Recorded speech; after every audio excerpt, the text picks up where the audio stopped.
This is your ATL skill lesson on creating references and citations according to recognized conventions. You'll watch this video and you will complete some of the areas where it says response and follow the other directions. Part 1, approaches to learning, which is what ATL stands for. What is an ATL skill? That's a skill that we want to master. It can go across subject areas. Our ATL skill focus for this lesson is to create references and citations, which is written right here if you don't know how to spell it, according to recognized conventions.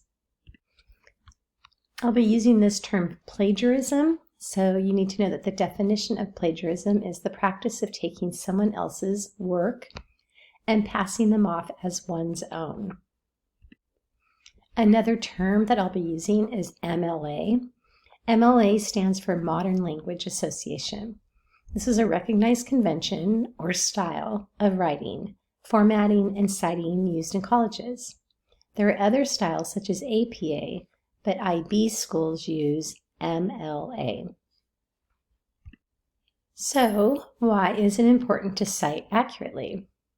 I want you to highlight one of these 3 reasons why it seems important to cite accurately.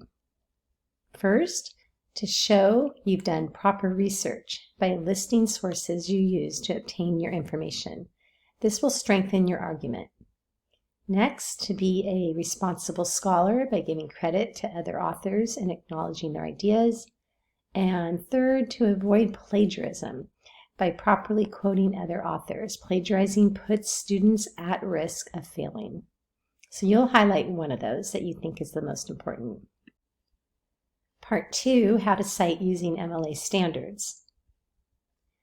There's 2 types of citations that you'll need to do. The first type is called in-text citing.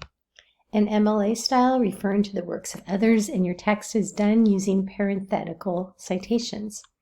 This method involves providing a relevant source information in parentheses whenever a sentence uses a quote or paraphrase. Usually the simplest way to do this is to put all the source information in parentheses at the end of the sentence. An easy way to do this will be shown in this video using Google Doc tools. The second way is a works cited. A works cited page is similar to a bibliography, but in works cited you only list items you have actually referred to and cite it in your paper. A bibliography, meanwhile, lists all the material you have consulted in preparing your essay, whether you have actually referred to and cited the work or not. According to MLA style, you must have a works cited page at the end of your research paper. All entries in the works cited page must correspond to the works cited in your main text. Again, this will be demonstrated in this video using the example below. Okay, so now we're going to practice creating citations, and I want you to watch me do it, and then you will do it. Okay, you will recognize this information from our last lesson, which was finding credible evidence to support your thesis. It's the same information that you had seen on that last lesson. So I've got my thesis. Littering is an issue due to the effects of causing human sickness and killing wildlife. That's my issues littering. I've got my topic sentence, I have my quote, and I have my website. But now I wanted to create in-text citing. So now I'm going to go through with you about how we can do this. This is the quote that I want to do an in-text citing to start with, and this is the website where I got the quote. So what I need to start with is going up here, and I'm going to select Tools, and I'll come down and I'll select Citations. I'm going to look over here on the side, and I've noticed that I've got the citation sign here, and then there's a drop-down menu. Mine automatically went to MLA, which is great because that's what we are going to use is MLA citing. You might be with a teacher at some point in your academic career that uses a different style like APA or this Chicago author date, but we're using MLA. So if it shows up like that, leave it there.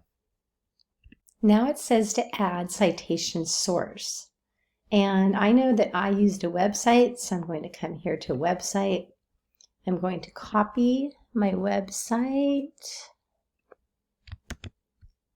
and put it in the URL. Then I'll select search. Down here I'll select continue. I've got the author I saw before. I'm going to select add citation source, and right here it says insert in-text citation. Insert in-text citations from your saved sources into the document. And I'll say I got that. I'm going to select right here after the quotation marks. I'm going over here, I'm going to hit cite. And I got it. That's all it is the author's last name. The only thing that's missing here is I know I need to add my period at the end. So that's what you would have to do. So that would be the response. So I'll go ahead and delete that. Voila, I have my in-text citing.